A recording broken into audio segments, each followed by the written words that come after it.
overall, let's start with your experience and how it was representing the UNESCO Chair at such high-level international events, specifically these two that took place in Paris. Yeah, first of all, it was quite a wonderful opportunity to actually have to represent Namibia and also to represent the indigenous communities in Namibia. So it was quite an amazing experience. We had to share with what we are doing here in Namibia, and surprisingly, quite what the work we are doing is quite unique, and we receive quite a lot of recognition for that work. Yeah. All right. Kindly just tell us more about the focus of the UNESCO Chair in Digital Technology Design with the Indigenous People. What is the core mission of NUST? Yeah, so the core mission of the Chair is basically to design digital technologies for indigenous communities. As you have seen, most of the communities in Namibia, they're actually diverse and they are marginalized.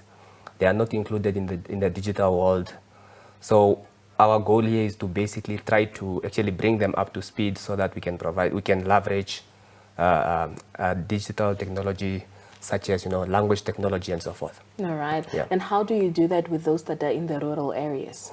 Yeah, it's quite challenging. So, but first of all, we mostly targeting educational campaigns where we first look at how do we actually help kids, for instance, not to drop out of school.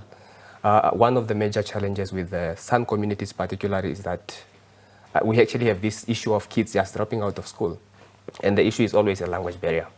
So we now try to visit these communities and actually design the best technologies for them that they can use to sort of learn or sort of adapt in such a way that they can continue with their school. All right. Yeah. Perhaps before we get to some of the technologies that are being developed, as I mentioned earlier that you attended the AI Summit and also the LT for All 2025 conference, which is basically the international conference on language technologies. What were some of the key takeaways from the summit and the conference? Yeah. So I think some of the main key takeaways from this conference is that we are coming from the global south, right?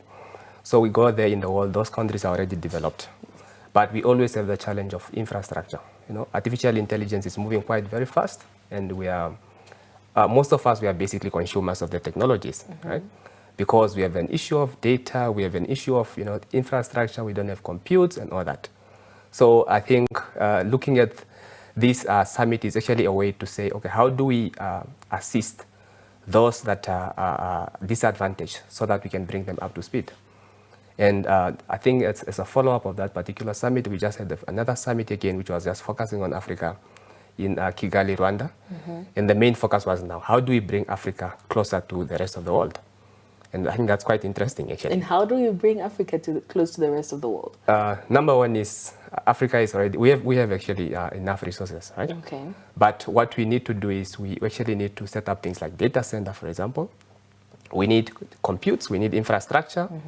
Although with some of the challenges that we're already having, we can actually start somewhere, right? So that we don't just have to rely on the Western countries. Yeah. Were there any standout presentations or collaborations that caught your eye during the attendance of the summit and the conference? Yes, there are quite a few presentations that stood out for me. I think particularly for the language technology for all conference. Yes. There was one amazing presentation that was talking about how do you actually help deaf people, right, to learn. Right? Then there were some AI models that were designed to help these people.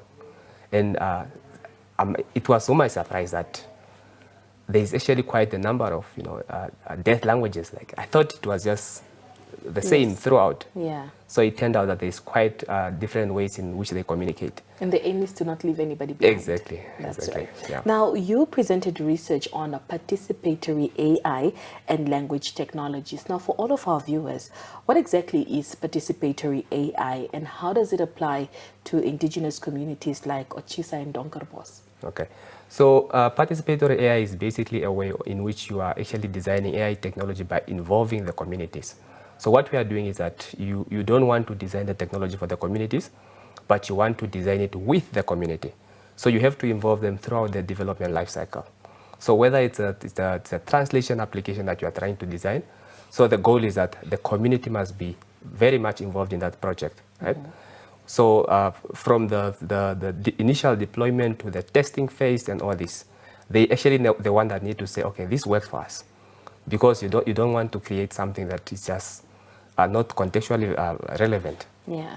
Which brings me back to my question that I dropped earlier on. What are some of these technologies that are being developed? So like currently we're actually developing something called a resilient application, which helps the San youth from dropping out. Then so that is basically just an application which can be a mobile or a web application that these kids can use while they're at school, basically. And it's an ongoing project, and there's actually quite a lot of work that we're already doing on that. And then also some of the technology that we are looking at how to use things like visual and augmented reality in order to, for example, preserve culture, right? Yes. Our cultures are dying out. So you actually want to digitize that culture so that even the future generation can actually look at it and say, oh, they were actually the San, the Himba people, and that is what they use. This is how they used to hunt and all that. All right. So we are preserving and also promoting indigenous languages. Yes. Amazing. How are the Otjisa and Donkerbos communities involved? You mentioned it's only right to create a technology where the community is also involved, because you are creating this for the community. How are they involved? If you could perhaps just give us an example of the engagements or the inputs that you got from the communities. Okay. So first of all, when we actually visit these communities, so they're sort of our core researcher. That's one of the interesting things about this. Whatever we are doing, they are heavily involved. Whatever paper we are publishing, they are part of it. So the way we do is we actually do a community visit regularly. So then we go to the communities, we speak to them, we listen to some of their challenges, then we actually think about the way on how we can solve these challenges. And one of the most interesting things is that as we are trying to solve this, the community is actually involved. We do something called participatory action research, where the community, they are the one that actually have to give ideas on how they want any challenge to be solved. Then they actually, so we are very technical, basically. We can do all the technical stuff. But when it comes to ideas, it should be coming from the community. When it comes to validation, they're actually the one that has to say, oh, this is actually a good product, it works for us. Let's go ahead with it, and all that. All right. How do you envision the work that you're doing influencing digital policy, education, or perhaps even innovation at grassroots level? Yeah. So I think this work is actually very, very important, so to say. Just to give you a bit of a backstory, in the Donkerbos community, for example, so it's an Oshirero community, right? You're right. So those kids are taught in Oshirero, right? But if you look at some of the educational policies, it actually says that a child is supposed to be taught in their mother language, at least up to grade 4, 5, right? So this is not happening. So now we are actually trying to come up with a way in such a way that we influence policies, right? So there's already something that we are working on, something called the Namibian National Action Plan, which is mainly focusing on different challenges that are faced by these communities, right? So education is one of them, and health is one of them.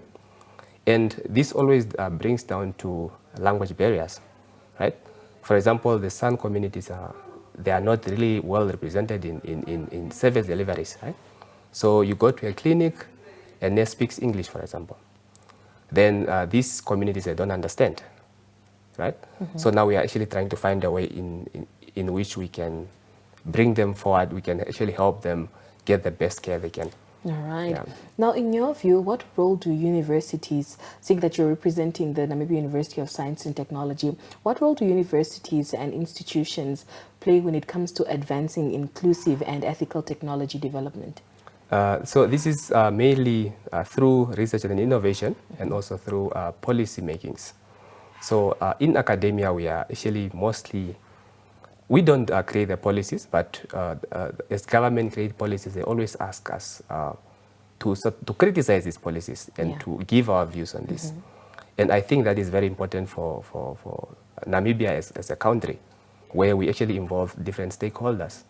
And academia actually, it's sort of a bridging gap between industry and the communities.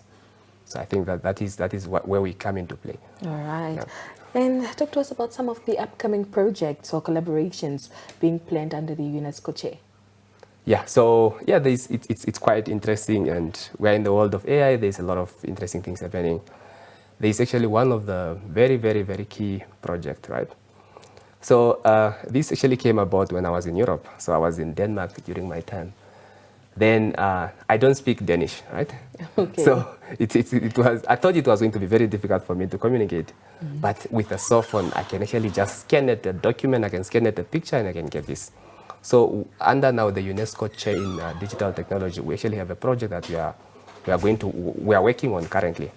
It's called Multilingual Language Translation System for Namibian Languages, where we're actually trying to come up with, to bring all the Namibian languages under one umbrella such that we can actually use AI to do translations for us. All right. And lastly, Mr. Indongo, what is your message that you would like to share with young Namibians who are interested in the intersection of technology, culture, and also just community development, the work that you're doing? Yeah. So my message to young Namibians is that remain curious, right? So, and we go out in the world to actually solve challenges that are very close to us. And it's quite unique when you focus on something that is close to your heart. Yeah. And it helps you make Namibia a better place. Right. So all I say is work hard. We all have relevant skills. Let's use them to better our country. Yeah.